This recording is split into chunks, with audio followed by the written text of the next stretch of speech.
रेवा की पगध्वनि। किसी एक या एकाधिक कारणवश कोई जीवित सत्ता यदि एक एक कदम मृत्यु की ओर बढ़ती जाए, उसे कहा जाता है क्रमलय। ऐसे अनेक रोग हैं कि चिकित्सकगण कहते हैं यह रोग दूर नहीं होगा। इस रोग को हटाना उनके वश में नहीं, लेकिन अमुक दवा खाने पर, अमुक तरीके से चलने पर रोगी को कुछ दिनों तक जिलाया जा सकता है।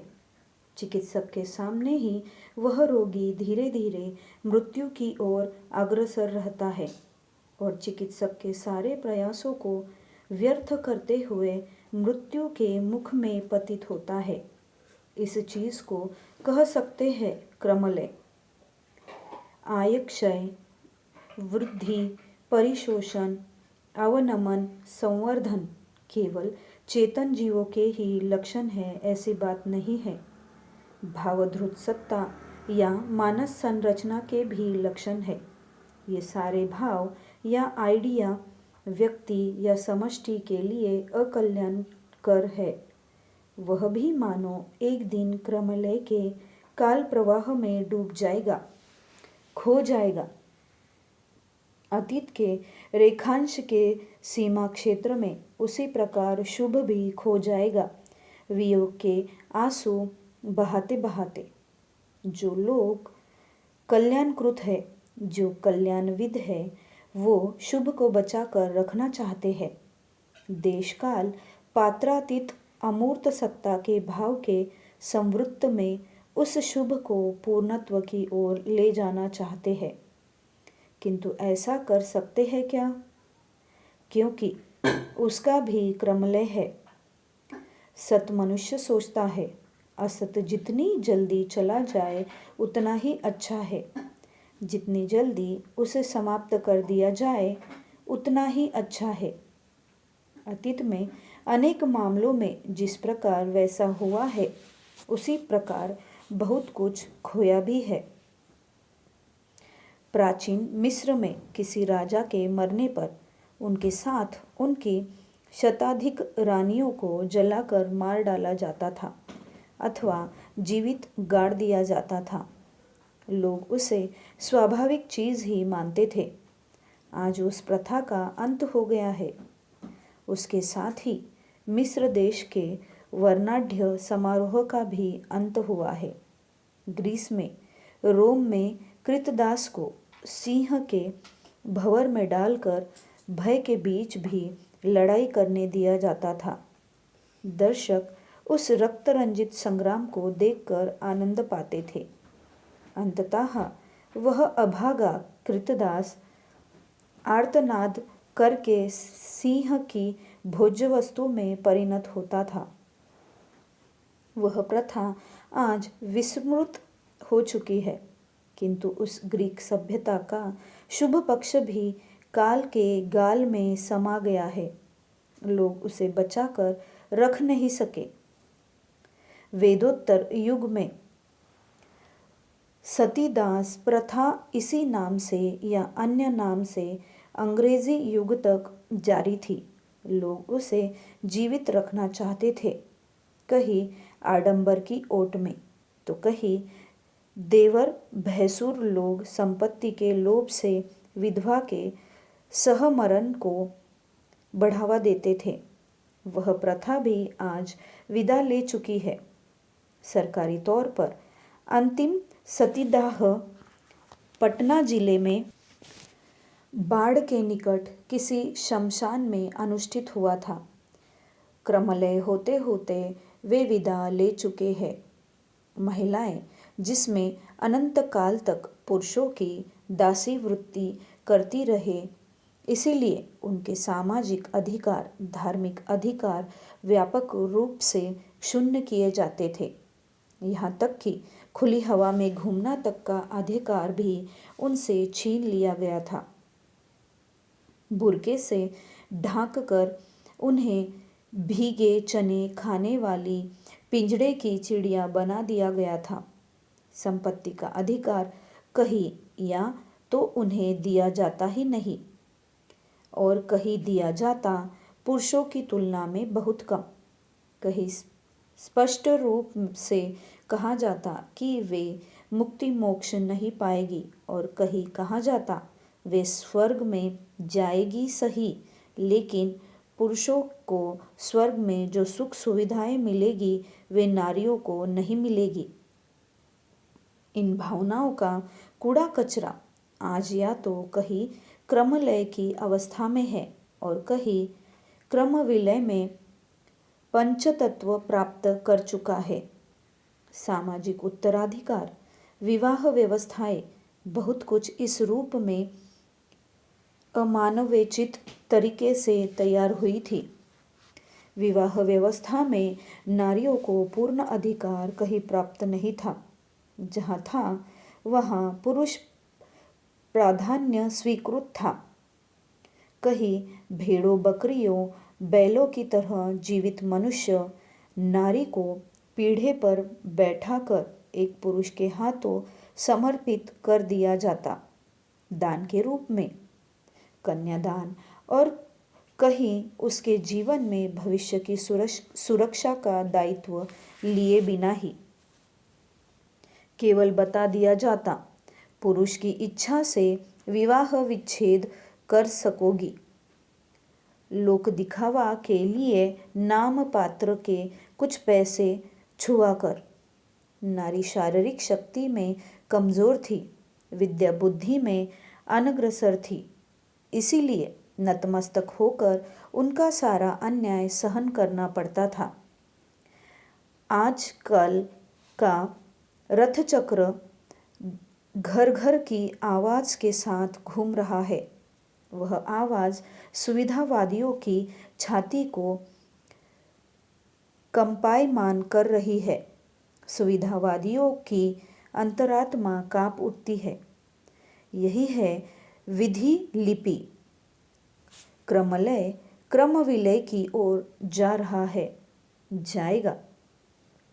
विश्व में अभी भी अनेक जनगोष्ठियों में नारियां घर का काम करती है जरूर, किंतु अर्थोपार्जन करते हैं पुरुष लोग। इसलिए सुविधाजनक स्थिति उन्हीं की है।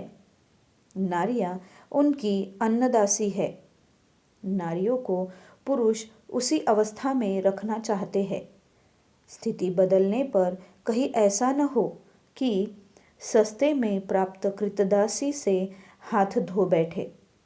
अभी भी अधिकांश जनगोष्ठियों में बेटी के ब्याह में पात्रीपक्ष को दायित्व होता है। कन्यादायित्व गरज खुदगर्जी, किंतु बेटे के ब्याह में पात्रपक्ष को गरज नहीं होती। वहाँ विजय का आलोक होता है, रोशन चौकी होती है, शहनाई की गूंज होती है। बंगाल में गलती से सनाई कहा जाता है। विवाह में महिलाओं को या पात्रीपक्ष को कितनी गरज रहती है उसके संबंध में कहानी तुम लोगों को सुना चुका हूँ। कुछ ही दिन पहले तो टेबी का जूड़ा कहानी में बताया था कि इंटरव्यू परीक्षा में उत्तीर्ण होने के लिए टेबी की चाची ने उसके जूड़े पर मोजे खोस दिए थे। लेकिन तुम लोग जान रखो, इसमें भी क्रमलय चल रहा है। इस क्रमलय की घटना का सूत्रपात किया था एक अन्य महिला ने। उसका नाम है रेवा। हमारे कलकत्ते की ही सिमले कांसारी मोहल्ले की रेबा मुखुज्जे। मेरा मित्र का आरूप बांडुजे। आरूप में जिस प्रकार गुण बहुत थे, व्यवहार भी था उसी प्रकार माधुर्यमय। मन था बिल्कुल धोया पोछा हुआ। ऐसे लोग लाख में एक मिलते हैं या नहीं संदेह है। मध्यवित्त परिवार का लड़का होते हुए भी परोपकार के लिए वह दान भी काफी करता था। उसके इस काम में 16 आना सहयोग करती थी उसकी पत्नी क्षिप्रा। क्षिप्रा भी नौकरी करती थी। उन दोनों ने मिलकर तय किया था कि एक व्यक्ति की आय से परिवार चलाएंगे, दूसरे की आय से जन कल्याण करेंगे।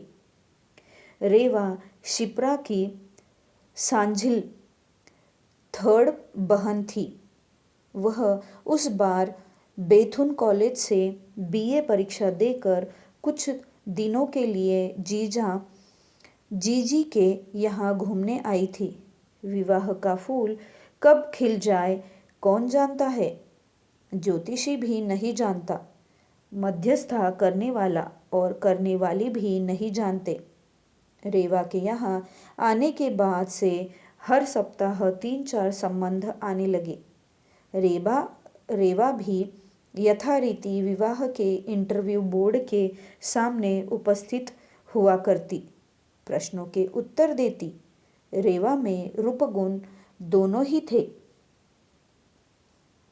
सभी पात्र पक्ष उसे पसंद करते थे, लेकिन देना पावना में पड़ता नहीं था। पात्रों में से मयूर विहीन कार्तिक थे ही कितने।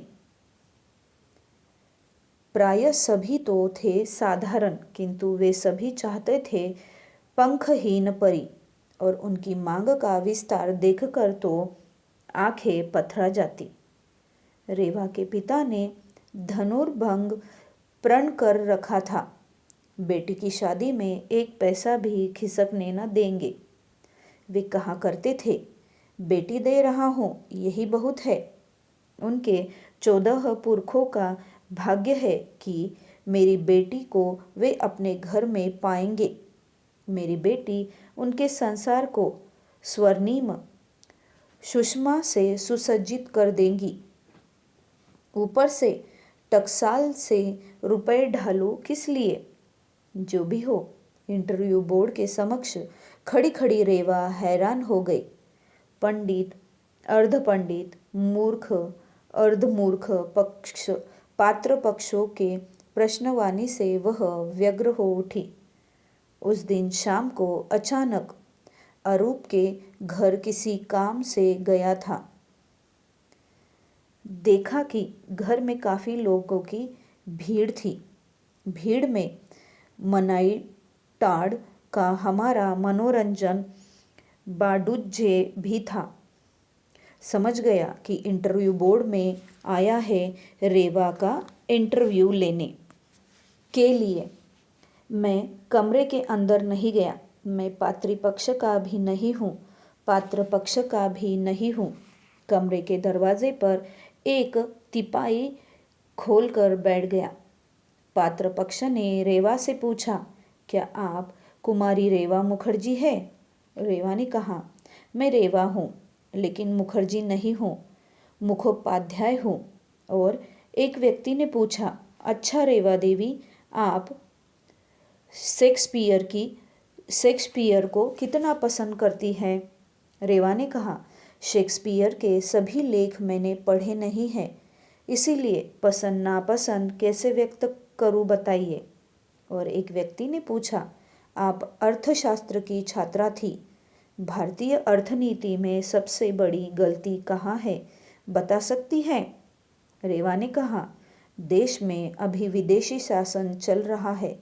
विदेशी शासन के न हटने तक देश की आर्थिक संरचना के संबंध में सही चित्र मिल पाना संभव नहीं है, क्योंकि विदेशी शोषक अपनी सुविधा के अनुसार देश का शोषण कर रहे हैं। इसीलिए अपने प्रश्न का उत्तर तत्काल देना संभव नहीं है, और सूक्ष्म विश्लेषण करके यदि कुछ कहा भी जाए तो 2-4 मिनटों में सिलेक्शन बोर्ड को बताना संभव भी नहीं है। पात्र पक्ष के एक लंबे आकार के साहित्यिक छोकरे ने सवाल ठोका, रविंद्र संगीत गा सकती है? रेवा ने कहा, मोटे तौर पर सकती हूँ, लेकिन अभी गाऊंगी नहीं, क्योंकि कल से सर्दी लगी है। साहित्यिक छोकरे ने और एक प्रश्नवन छोड़ा, रविंद्र साहित्य में वर्षा, रविंद्र साहित्य में शरत, रविंद्र साहित्य में बसंत ऋतु के संबंध में कुछ कुछ लिखा आपने निश्चय ही पढ़ा होगा। किंतु रविंद्र साहित्य में उसम वाली गर्मी या आधी रात के घुप अंधेरे के संबंध में आपका क्या कहना है? रेवा ने कहा, विस्तृत रूप से रविंद्र साहित्य पढ़ने का समय कहाँ मिला। पाठ्यपुस्तकों में ही अधिक व्यस्त रहना पड़ता था। इसके अलावे घरेलू काम तो थे ही। पात्रपक्ष के और एक व्यक्ति ने कहा, छोटे मोटे नाटकों में, विशेषकर एकांकी में कैसी भूमिका लेना आप पसंद करती है? रेवा ने कहा, मैं स्पष्टवादिनी हूँ, फिर भी ममतामयी नारी की भूमिका ही अधिक पसंद करती हूँ। जो तत्व समाज में कुसंस्कार के बीज इंजेक्ट किए चलते हैं, उनके विरुद्ध में मुखर होना पसंद करती हूँ। पात्रपक्ष और कोई प्रश्न खोज नहीं पा रहे थे। रेवा की स्पष्ट बातों से मुझे भी आनंद मिल रहा था। इस बार रेवा ने कहा, आप लोगों ने मुझसे तो कई दर्जन प्रश्न पूछे, क्या आप लोगों से मैं आधे दर्जन प्रश्न भी पूछ सकती हूँ? पात्रपक्ष ने 3-4 बार थूक निगलते हुए कहा, हाँ हाँ हाँ, पूछ सकती हो, क्यों नहीं? रेवा ने कहा, अच्छा, आप लोगों में से जो पात्र है वे कितने रुपए वेतन पाते हैं? पात्रपक्ष ने हिचकिचाते हुए मानो कुछ कहा जिसे मैं सुन न सका, लेकिन इस बार अच्छी तरह ध्यान देकर देखा। हमारे मनोरंजन बांडुजे ही पात्र थे। रेवा ने कहा, अच्छा, महीने में 30-31 दिन समान रूप से क्या आपके एक जैसे कटते हैं? पात्रपक्ष आवक था। रेवा ने कहा, बाजार में महीने के शुरू के 25 दिन और अंतिम के 5-6 दिन मैं समझती हूँ एक जैसे नहीं बीतते। शुरू चलती है बंद गोभी, कढ़ाई सूटी, पिसी मछली, पाउदा मछली, रोहू मछली का कालिया पकता है, कई मछली की पपड़ी, भाप के पकी इलिस, कच्ची इलिस का झाल, गलदा झींगा की कलाई करी, पुई इलिस, भेटकी बंद गोभी और अंत में चलते हैं धुंधुल, कुचली झींगी, लौटा मछली, भोला मछली, भांगड़ मछली, तीती पोठी, है कि नहीं? पात्रपक्ष चुप। रेवा ने कहा, ऐसी जब स्थिति है तो आप लोगों के घर में वधू के रूप में जो आएगी वे शेक्सपियर के बारे में चर्चा करने का कितना मौका पाएगी? रेवा ने और कहा, अच्छा, आप लोग नाश्ता क्या करते हैं? महीने की शुरुआत में किशमिश मिली सूजी का मोहन भोग, सिंघाड़ा, हींग की कचौरी और अंत में कम दूध की पतली लीकर की चाय और बासी रोटी के साथ साग की भुजिया। साग तो खरीदना नहीं पड़ता, मूली खरीदते समय मंगनी में मिल जाता है कि नहीं? पात्रपक्ष चुप। रेवा ने और कहा, महीने के शुरू में शादी घर की ओर से कोई निमंत्रण देने के लिए आने पर साग्रह निमंत्रण स्वीकार करते हैं और थर्मोफ्लास्क, टेबल लैंप, बहुत विद्युत गिटार इत्यादि उपहार देते हैं, है ना? और महीने के अंतिम दिनों यदि कोई व्यक्ति न्योता देने आवे तो कहते हैं, आज तबीयत अच्छी नहीं है, 15 बार शौचालय गया हूँ, चल फिर नहीं सकते, लेकिन चलने की हालत रही तो अवश्य ही आपके यहाँ आऊँगा। उपहार देने के डर से अंततोगत्वा भोज खाने नहीं जाते, है कि नहीं? पात्रपक्ष नीरव। रेवा ने कहा, आप लोगों का तो संयुक्त परिवार है। घर में छोटे छोटे बच्चे बच्चियां, अंडे बच्चे ज़रूर होंगे। उनकी पढ़ाई लिखाई के लिए प्राइवेट ट्यूटर हो सकते हैं। किसी किसी महीने शुल्क न मिलने के कारण प्राइवेट ट्यूटर काम से इस्तीफा दे देते हैं या हर महीने उन्हें नियमित रूप से दक्षिणा दे दिया करते हैं। पात्र पक्ष को पसीना निकलना शुरू हुआ। रेवा ने कहा, अच्छा, महीने के शुरू में पैंट फट जाने पर निश्चय ही तुरंत नया पैंट खरीदते हैं या अच्छे दर्जी को पैंट सीने का ऑर्डर देते हैं, किंतु महीने के अंतिम दिनों पैंट फट जाने पर क्या करते हैं? बड़ी सी चिप्पी लगाते हैं या रिफू करके पैंट को काम चलाऊ बना लेते हैं। उन दिनों नया पैंट खरीदने की जोखिम उठा सकते हैं क्या? पात्र पक्ष जाड़े की संध्या में पसीने से भीग गए। रेवा ने कहा, आप लोगों की अवस्था जब ऐसी है तो आप लोगों के घर की बहू को रविंद्र संगीत की चर्चा करने जैसा कितना मौका मिलेगा? आप लोग मुझसे पूछ रहे थे कि मैं कौन कौन नाच जानती हूँ। जिसके घर में चूहा गिरे तो राम राम। उस घर में महिला को नाचने का मौका कितना मिलेगा, बता सकते हैं? पात्र पक्ष को पसीना बढ़ता जा रहा था। रेवा ने पूछा, महीने के अंत में आप लोगों के पॉकेट हल्के पड़ जाते होंगे।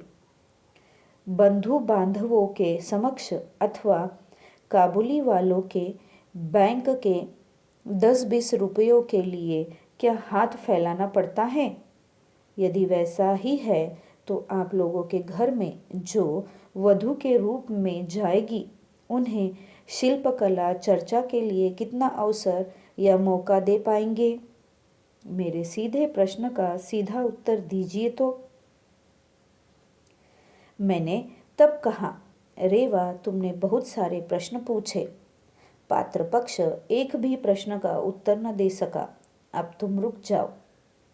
रेवा ने अपने जीजा से कहा, जीजा जी, पात्र पक्ष ने मुझसे इतने प्रश्न पूछे हैं, इसके अलावे मेरे प्रश्नों से वे इतना अधिक थक चुके हैं कि उन्हें और थोड़ा नाश्ता दीजिए। मेरे प्रश्नों के उत्तर न दे सकने के कारण वे इस कदर पसीने पसीने हो चुके हैं कि वे मेरा अनुमान है कि उनके कंठ सूख कर लकड़ी हो गए हैं। उन्हें एक गिलास चाय न देकर एक एक चुक्कड़ चाय दीजिए। रेवा कमरे से निकलकर जाने के समय हाथ उठाकर टाटा करती हुई चली गई। पात्र पक्ष ने कहा, अरूप बाबू, हम लोग जलपान कर आए हैं, इसीलिए अब नहीं खाएंगे और चाय हम लोग पीते ही नहीं। पात्र पक्ष के निकलने के बाद मैं थोड़ी धीमी गति से निकल रहा था। तभी रेवा ने कहा, क्या दादा, ठीक कहा ना?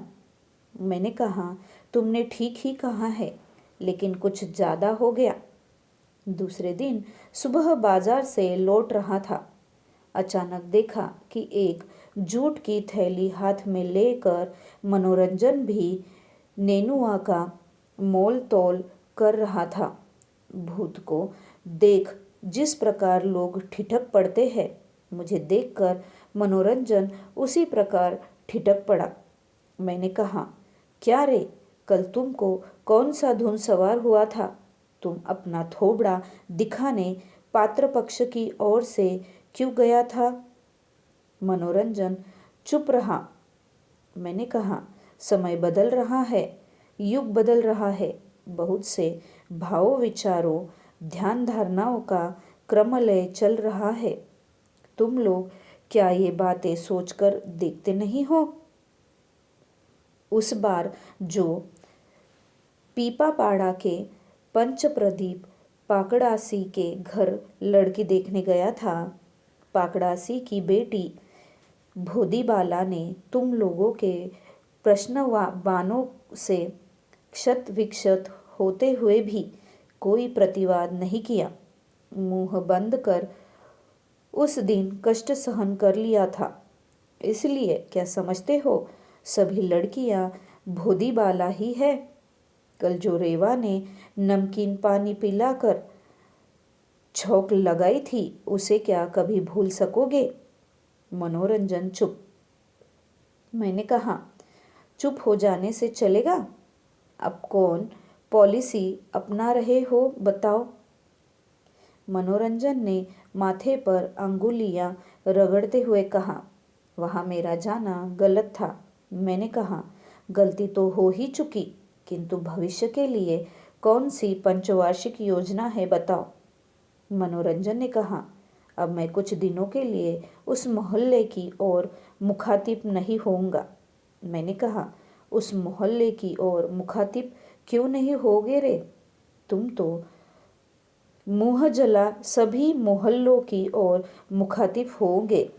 उस मोहल्ले में भी जाओगे। माथे पर जरा ठीक से घूंघट डालकर जाना। तब तुम्हें बगल के घर के परिचित लोग भी पहचान नहीं पाएंगे। सोचेंगे वे मनोरंजन बाबू नहीं हैं, कोई मनोरमा देवी होगी, गंगा स्नान को जा रही है। मैं थोड़ा मुस्कुराया। मुझे हंसते देख बगल से कोई बोल उठा, दादा, कोई मजाक की बात चल रही है क्या? उधर ताक कर देखा, अरे यह तो मेरी फूल बहन, स्थापित रिश्ते की बहन अमघाटा की जगदम्बा बाला है। मैंने कहा, जगदम्बा, तुम यहाँ किस काम से?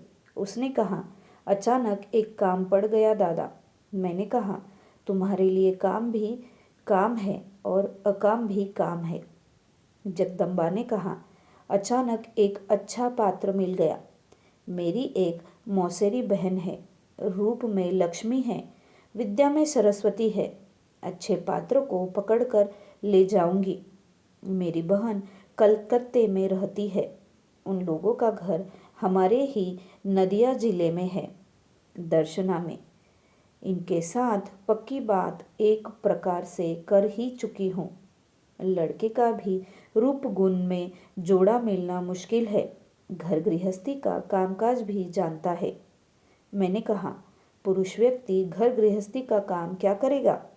जगदम्बा ने कहा, वाह, घर की महिलाओं की तबीयत खराब होने पर या 12 महीने घर में लगातार चौका बर्तन करते करते एकड़ सत्ता आ जाने पर कुछ दिनों के लिए पुरुषों को भी तो मैनेज करना पड़ता है।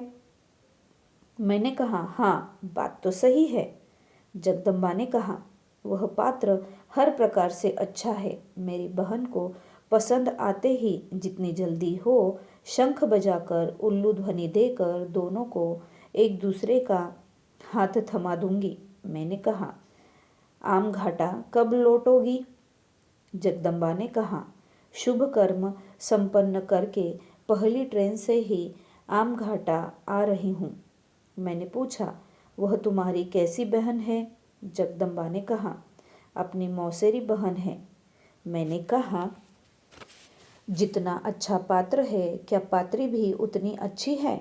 उसने कहा, वही कहाँ, न रूप में लक्ष्मी, विद्या में सरस्वती, गुण में बृहस्पति है और सहनशीलता की बात का तो कहना ही नहीं है।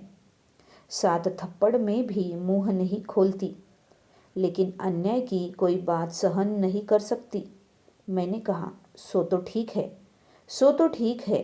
रूप विद्या गुण में चाहे जो भी हो, कोई भी अन्याय सहन करना उचित नहीं है। मैंने पूछा, हारे जगदम्बा, तो तुम्हारी मौसेरी बहन का नाम क्या है?